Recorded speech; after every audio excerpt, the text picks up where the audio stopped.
민수기 6장 24절로 26절.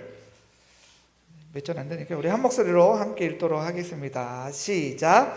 여호와는 내게 복을 주시고 너를 지키시기를 원하며 여호와는 그의 얼굴을 내게 비추사 은혜 베푸시기를 원하며 여호와는 그의 얼굴을 내게로 향하여 드사 평강 주시기를 원하노라 할지니라 하라.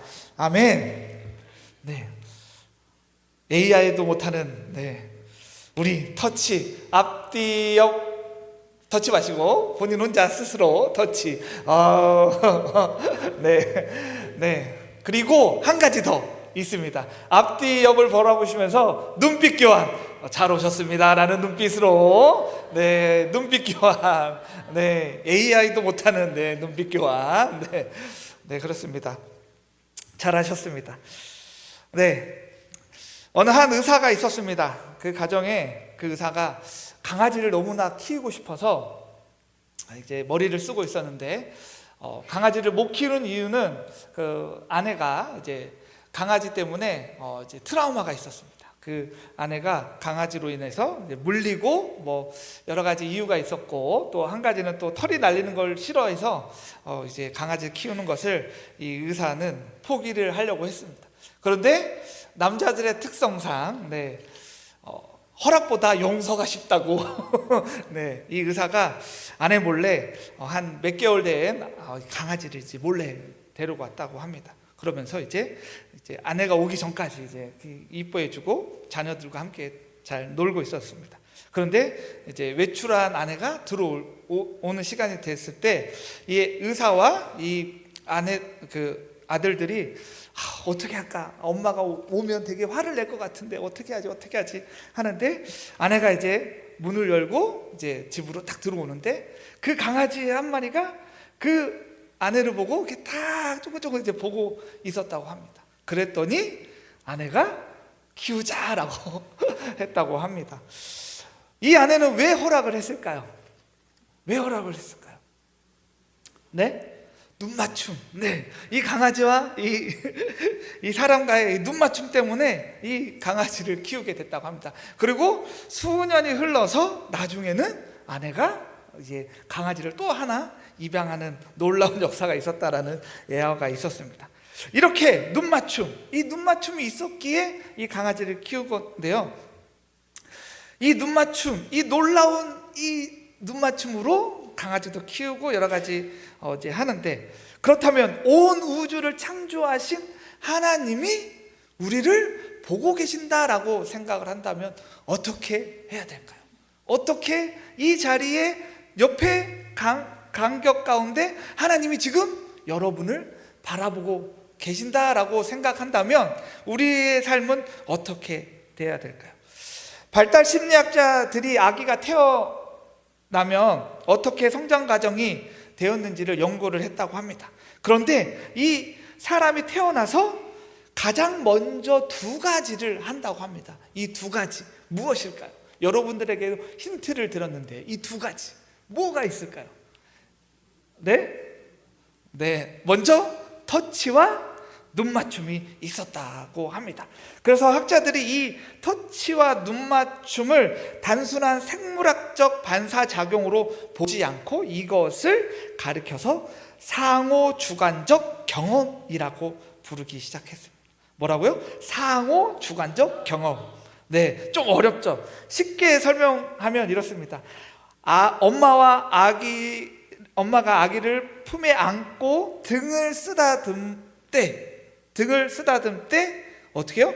엄마의 손과 아기의 등이 맞닿는 그 공간은 온전히 엄마의 것도 아니고 온전히 아기의 것만으로 아니라라는 것입니다. 둘이 함께 만들어내는 공유하는 제3의 공간, 즉 우리라는 공간의 탄생이 여기 있다라는 것입니다. 그렇듯이 눈맞춤도 똑같다고 합니다. 엄마와 아기가 서로 눈을 가만히 응시할 때 두 사람의 시선이 교차할 때 그 보이지 않는 공간은 뭐예요? 서로가 서로의 존재를 깊이 받아들이는 신비로운 영적 교감의 장소라고 할 수 있습니다. 자, 그렇다면 이 눈맞춤 안에 뭐가 있죠? 관계가 있고요, 내가 누구인지 깨닫는 자아 형성이 일어난다고 합니다.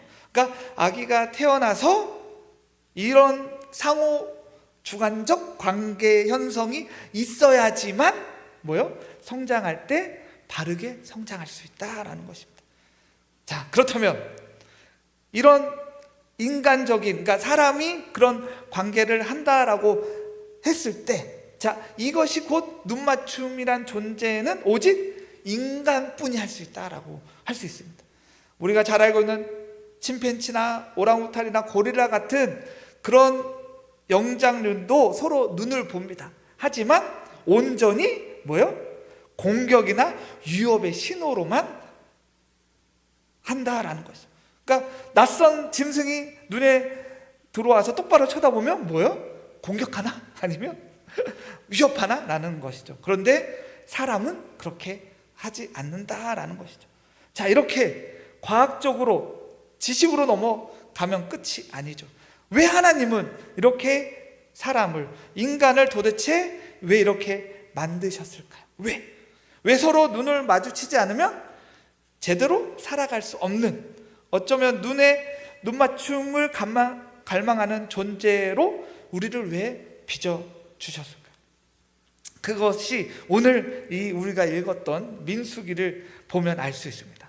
이 민수기를 히브리어 성경 원어로 보면 메비드 바르라고 합니다. 베비드 바르라고 하는데, 이 단어의 뜻은 광야에서라는 뜻을 가지고 있습니다. 광야. 그러니까 이 민수기 전체의 주제와 배경은 뭐요? 광야라는 사실이죠. 광야. 우리가 잘 알고 있는 이 광야에서 이스라엘 백성들이 몇십 년을 살았죠?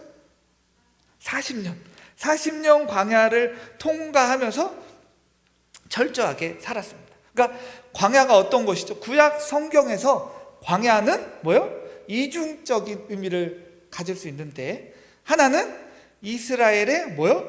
불평과 반역, 실패가 있는 최악의 현장이죠.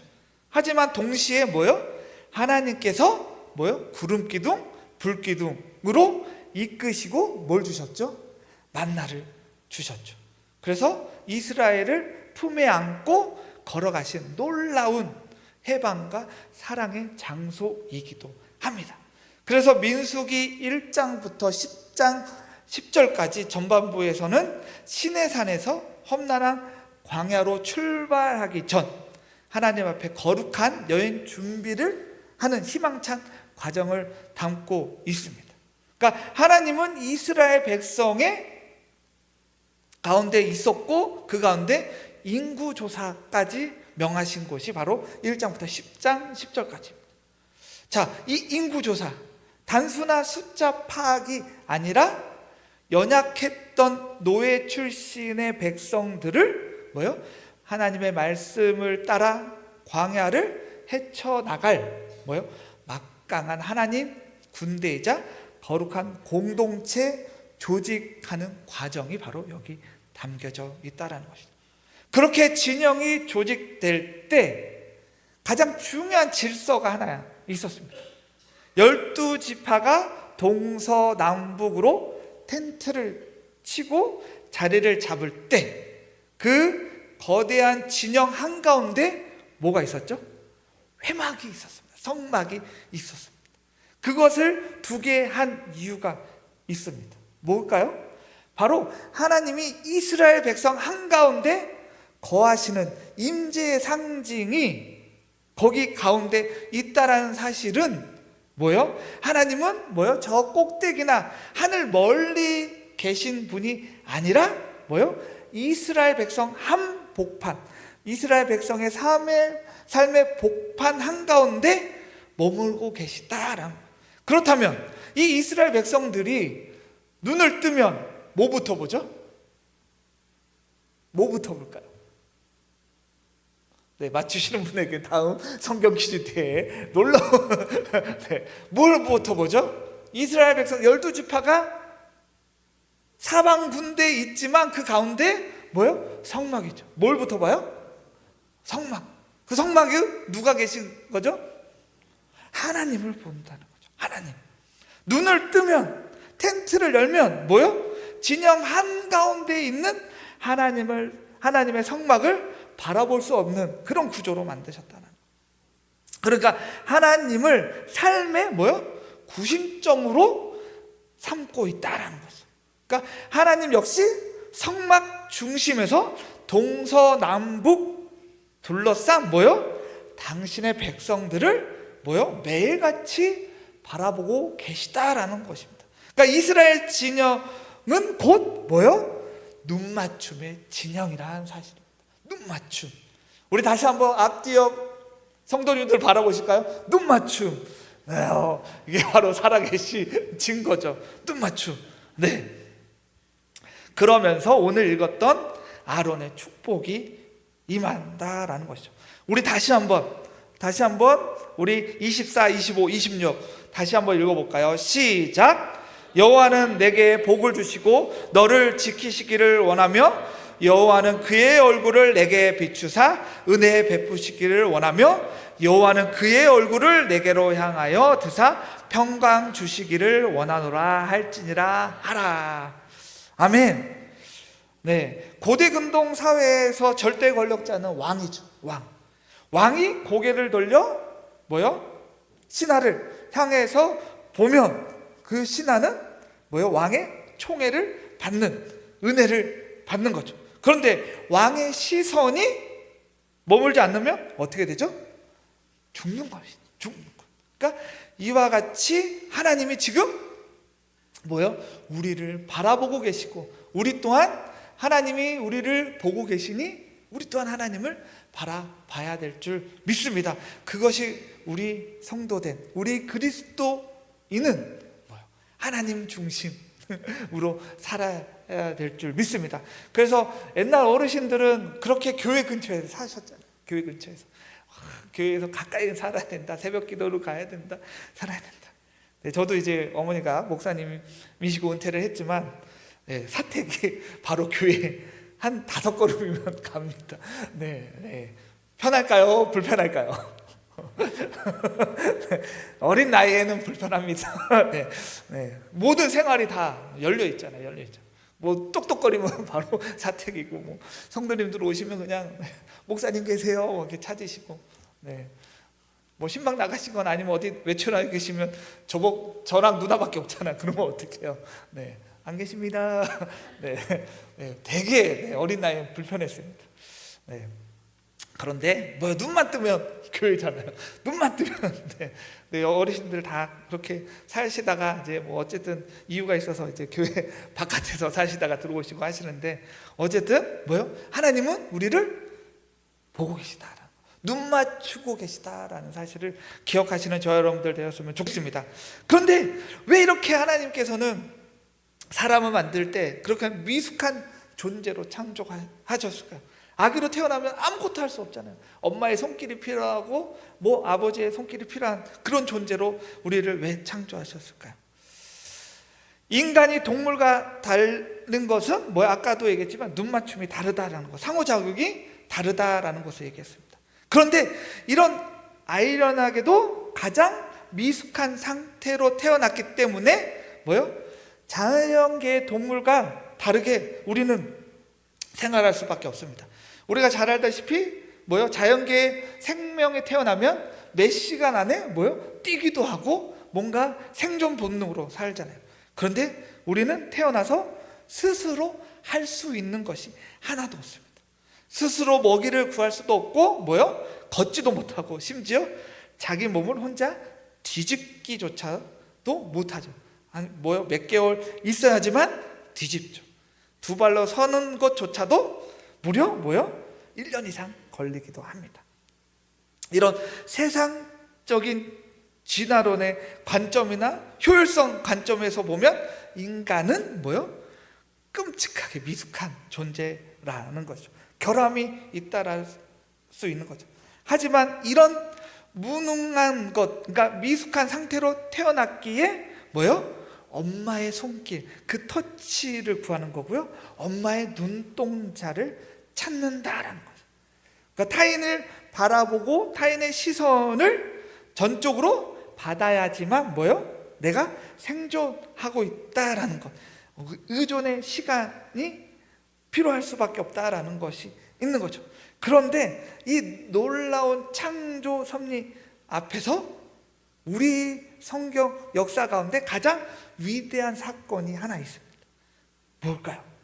바로 우주 만물을 창조하신 하나님께서 이 땅에 성육신으로 오신 사건이 바로 우리 성경에 나와 있습니다. 요한복음 1장 14절에 이렇게 되어 있습니다. 말씀이 육신이 되어 우리 가운데 거하심에 우리가 그의 영광을 보니 아버지의 독생자의 영광이요 은혜와 진리가 충만하더라. 영원하신 말씀, 그 말씀이 죽은 자를 살리시고 바다를 가르시는 그 하나님께서 구름 타고 오신 것도 아니고 하러 오신 것도 아니고 베들레헴 차가운 말구간에 내려오셨다라는 것이죠. 스스로 우유 한 모금도 먹을 수 없는 존재로, 그리고 뒤집기조차도 못하는 그 연약한 존재, 그 아기의 몸으로 이 땅 가운데 오셨다라는 것이죠. 실수 없이 누군가의 눈맞춤으로 와야 된다라는 거예요. 그런데 왜 도대체 그렇게 오셔야만 했을까요? 왜 그렇게 무능하게 오셨을까요? 바로 인간과 소통, 사람과 소통하기 위해서. 터치와 눈맞춤의 방식이 바로 소통인 거죠. 소통. 그러니까 하나님은 하늘 꼭대기, 아까도 얘기했지만 하늘 꼭대기에 계신 분이 아니라 직접 내려오셔서 우리와 소통하시기 위해서 오셨다라는 거죠. 터치와 눈맞춤, 그것이 곧 하나님이 우리와 하는 소통의 관계인 거죠. 그러니까 우리가 기도함으로 또 이곳에 오심으로 하나님의 손길을 느끼는 것이고, 그리고 기도할 때 하나님과 눈맞춤으로 한 걸음 한 걸음 나아간다라는 사실을 기억하시는 저와 여러분들 되었으면 좋겠습니다. 그래서 요한복음 15장 15절에 예수님께서 이렇게 말씀하시죠. 나를 떠나서는 너희가 아무것도 할 수 없느니라. 아무것도 할 수 없는 존재로 나아갈 수밖에 없어요. 하지만 성육신 되신 예수 그리스도가 우리와 함께 하셨고요, 우리와 소통하셨다라는 사실을 기억하시기 바랍니다. 그래서 시편 139편 1절 2절에 가보시면 이렇게 다윗이 고백합니다. 여호와여, 주께서 나를 살펴보셨으므로 나를 아시나이다. 주께서 내가 앉고 일어섬을 아시고 멀리서도 나의 생각을 밝히 아시오며 라고 말씀해 주고 있어요. 여호와여, 주께서 나를 살피시며 나를 아시나이다. 주께서 내가 앉고 일어섬을 아시고 멀리서도 나의 생각을 밝히 아시오며. 하나님이 모든 것을 알고 계시다. 이 살펴보심으로, 이 단어가 히브리 단어인데 하카르라는 단어를 쓰고 있는데요, 이것이 뭘 뜻하느냐, 땅속 깊은 곳에 있는 광맥을 찾기 위해 파고드는 깊은 탐구, 세밀하게 살피다라는 뜻을 가지고 있어요. 그러니까 살펴보신다는 것은 우리를 깊이 탐구하시고 세밀하게 살펴보고 계시다라는 사실. 그러니까 그 하나님이 지금 우리와 함께 하시고 모든 것을 세밀하게, 그리고 모든 것을 살펴보신다라는 사실입니다. 그래서 사도 바울이 고린도 13장에도 이렇게 말씀해 주고 있습니다. 이제는 거울로 보는 것 같이 희미하나 그때에는 얼굴과 얼굴을 대하여 볼 것이요, 이제는 내가 부분적으로 아나 그때에는 주께서 나를 아신 것 같이 내가 온전히 알리라. 그러니까 바울이 꿈꾼 장면인데요, 바울이 이 꿈꿨던 천국의 모습이 어떤 호화찬란한 것이 아니라 얼굴과 얼굴을 맞대는 곳. 그러니까 하나님과 나와 얼굴과 얼굴을 맞대는 것처럼, 그리고 내가 부분적으로 아나 그때에는 주께서 나를 아신 것 같이 내가 온전히 알리라 라고 하는 거예요. 천국이 이런 곳. 그러니까 뭐요? 완전한 눈맞춤이 있는 곳이죠. 하나님과 나와의 눈맞춤. 우리가 잘 알다시피 아담과 하와가 죄를 범하고 타락했을 때 어떻게 해요? 숨었죠. 숨었어요. 하나님의 시선을 피했죠. 다 알고 계시지만 숨었어요. 눈맞춤이 없이 삶을 살아가는 거죠. 가인 뭐요? 가인도 뭐요? 동생을 죽이고 뭐요? 하나님의 낯을 피했다라는 낯을 피했다. 그런데 하나님은 뭐요? 포기하지 아니하시고 예수 그리스도를 통해 십자가의 그 달림으로 뭐요? 우리의 모든 하나님과의 관계를 회복시키신 거죠. 그래서 마침내 우리가 희미하게 얼굴을 거울로 보는 것이 아니라 얼굴과 얼굴을 맞대는 그렇게 평강을 누리게 될 줄 믿습니다. 그렇게 완전한 눈맞춤, 이 눈맞춤이 있어야 되죠. 그런데 우리가 어떻게 해요? 가끔 하나님의 시선을 피할 때도 있고 뭐요? 하나님의 말씀을 읽은 것처럼 하지만 뭐요? 가끔 이제 피할 때도 있죠. 하지만 하나님은 뭐요? 끝까지 포기하지 아니하신 하나님.